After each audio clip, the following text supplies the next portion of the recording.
Will there ever be an end to this?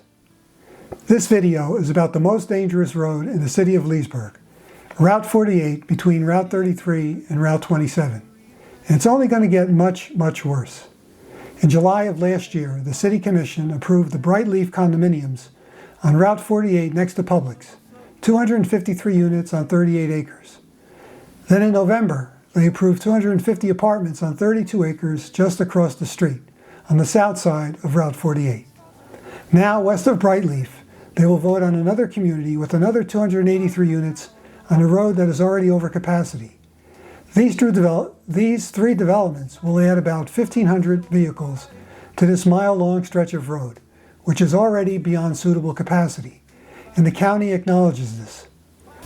Moreover, 750 new units will result in approximately 7,500 additional car trips per day, further exacerbating the congestion on a road that is already heavily congested.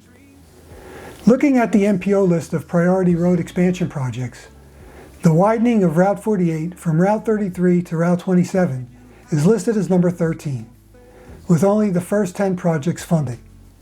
Even if it eventually gets funding, the timeline for expansion is likely around 2029 to 2030, with design starting in 2026 to 2027. That means the project won't get completed for at least 5 years, and we cannot endure gridlock for that long. This section of road doesn't even have a shoulder and is already congested. About a year and a half ago, I saw a few cyclists riding down Route 48 toward the villages, and I was deeply concerned.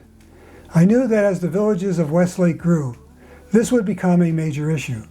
This section of the road is extremely dangerous for cyclists and pedestrians.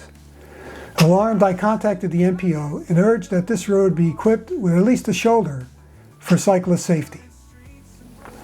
Michael Woods, the director, responded that there was no funding for this and that it wasn't a priority at that time. During one of the MPO meetings in the fall of 2023, I mentioned that I was planning to create a video showing the dangers of this stretch of road.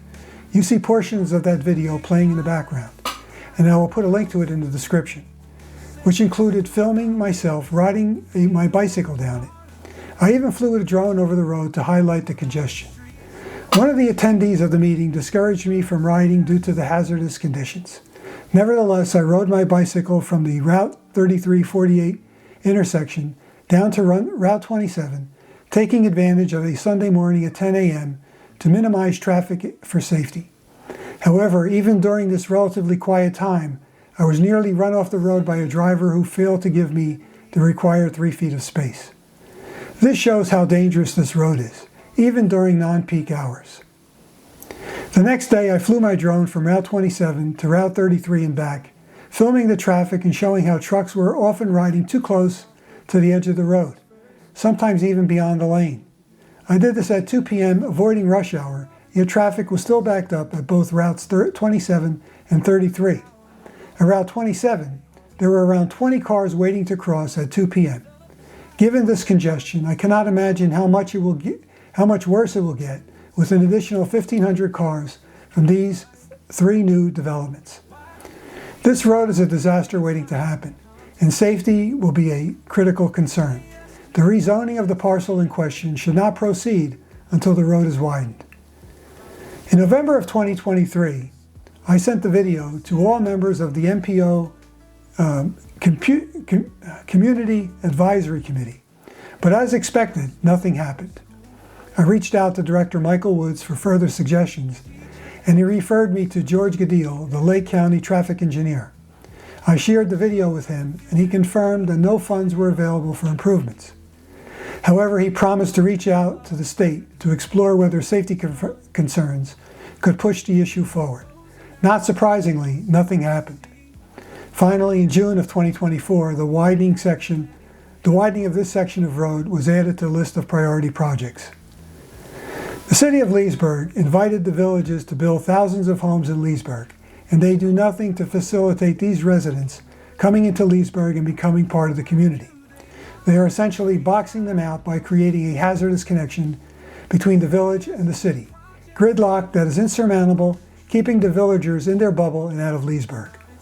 The commissioners are doing a disservice to the villages by essentially blocking a major east-west connector that would allow them to come into the city to shop, use services, get medical attention, etc. You would think that the city and commissioners would welcome the villagers with open arms, but that does not seem to be the case. The Planning Board in December voted down the new PDU proposal 4-1, and for good reason. They were concerned about the safety and the traffic this development would add to the already overburdened road between routes 27 and 33. While land development will continue, the City Commission must make prudent decisions to avoid creating safety hazards or overloading roads that lack the capacity to handle more traffic.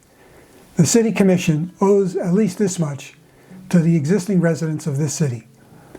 If you want to support the disapproval of the rezoning of the property and the site plan, please attend the City Commission meeting for the second reading at 5:30 p.m. on March 24, 2025, and stand up for the existing residents of our city. If the timing for the vote changes, I will post the change on Nextdoor. And I also encourage you to use the link to the agendas for the City Commission meetings, which I will put included in the description of this video, to monitor this and other new development proposals as well. Thank you for helping to save our city. City confused, watching resources divide. Why do they not every time it comes through?